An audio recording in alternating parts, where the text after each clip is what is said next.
Hello Chelsea fans, I'm back with another video here on the channel after being away for a couple of weeks, having a couple of weeks off with this whole World Cup's palaver and the fact that I was fuming with how Chelsea finished up their little league campaign before the World Cup started. Still not quite over it, if I'm honest with you, and I'm wondering what's going to happen when the season kicks off again and what we're going to do in the transfer window, because at the moment, all we're reading is all sorts of nonsense, loads of names being discussed. I just want to start talking really to you guys just about the World Cup and what's happening at the World Cup so far. And as far as the Chelsea players go, obviously Kai Havertz out with Germany. Other players have been knocked out and come home. Koulibaly, for example, Senegal.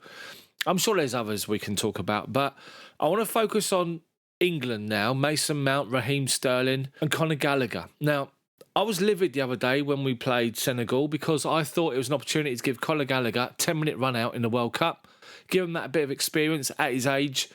Southgate didn't do it. He brought on his favourites and his mates, and it just really, really annoyed me. Conor Gallagher's not going to play in this World Cup. He's going to be one of those players that say, I went to a World Cup, but I never got a minute from it. And for me, I think that's a complete waste of time. I think it's just nonsense, if you ask me.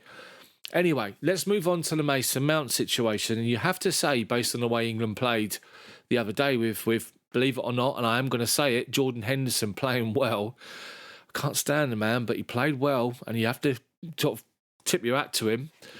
Him, Bellingham and Declan Rice work really, really well in tandem, and I can't see Mason Mount being called into the team for tonight's game. I really can't. And I think Mount's going to struggle to get back in. Now, it seems ridiculous to say it, but it just seems that that's going to be the situation. And as far as Raheem Sterling goes, he's had an awful situation at home he has to go home to and try and sort out. And he's then going to go back out there to give Gareth Southgate the option of him if he wants to choose him. But you have to say, Rashford's done great. Up top, you're looking at Foden doing great. On the other side, Saka's done well. We've got options, and Raheem might struggle to start games or start tonight, but hopefully they'll both get a chance, Raheem Sterling and Mason Mount. In the other game we've got going on later on today, I'm recording this on my lunch break, by the way, just in case you're wondering.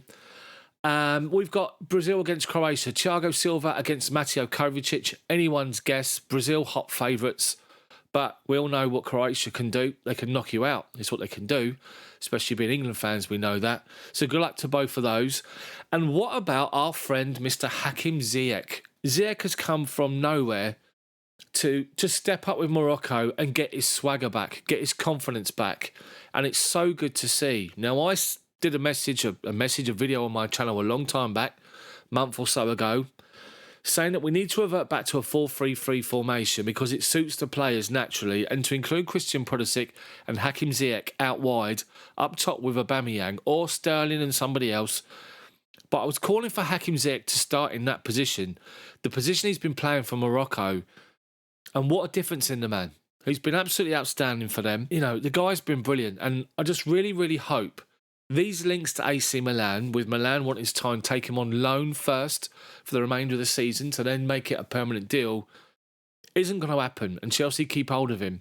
Yes, we're being linked with a whole host of other players, but I'd much rather keep Hakim Ziyech based on that, on just how he's playing in the World Cup. And it's because he's playing full games. He's getting a run of good games. He's getting exposure in the team, and he's getting a touch of the ball, and he's getting his confidence back. And with that confidence, as I said earlier, comes that swagger, and what a player he is. And if only we can get him doing that on a regular basis in the blue shirt, we'll shoot our way back out the Premier League table without question of a doubt. Let's see what happens on the World Cup today and tomorrow, and let's see what happens next week with the semis if we get there. I firmly believe England can beat France. I don't think France are that good defensively. In saying that, I think we got a mistake in us, let's be honest. It's either way, but England's got the squad depth for the players to get that job done and get France beat tonight. Fingers crossed they do. Anyway, let's talk about these transfer rumours. And we've seen all sorts of nonsense. And starting with Endick. Endick, is that his name? Endick. Now, 16-year-old kid that plays out in Brazil that's making waves worldwide. And the world's going mad for him. And they're talking ridiculous transfer fees.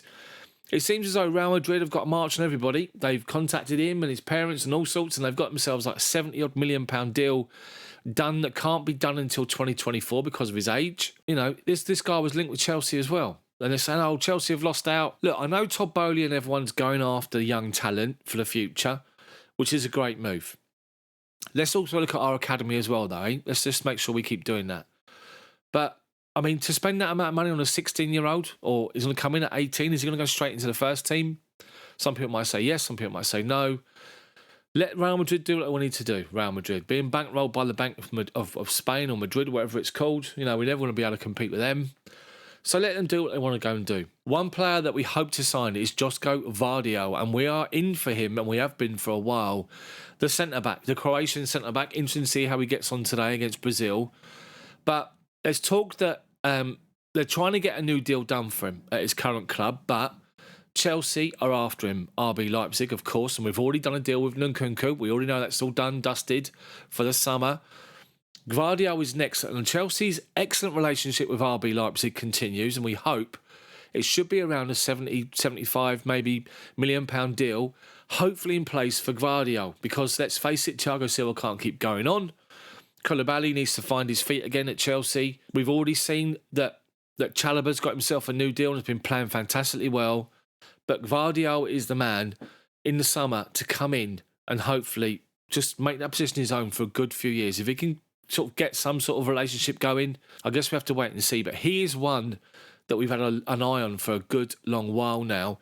And there's also reports talking about Chelsea players now, and of course Christian Pulisic, who had a good World Cup. You have to say he's had a decent World Cup. Again, a player who's playing games regular and been an influence for their team. And USA did well, you have to say that.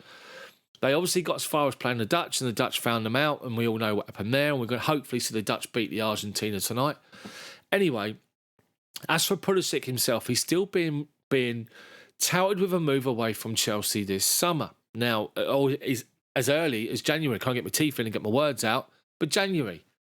And there's all sorts of reports at the moment, and there are two reports in particular that have caught my eye, and one of them is regarding Kingsley Coman. Now, Coman can't get a regular game over there in Germany for Bayern Munich. He can't get a game. With their team and the way they're playing, he's having to come off the bench. And it looks as though Coman is becoming a little bit frustrated with life at Bayern. And there's talk of a swap deal between Chelsea and Bayern for Pulisic and Coman to go opposite ways.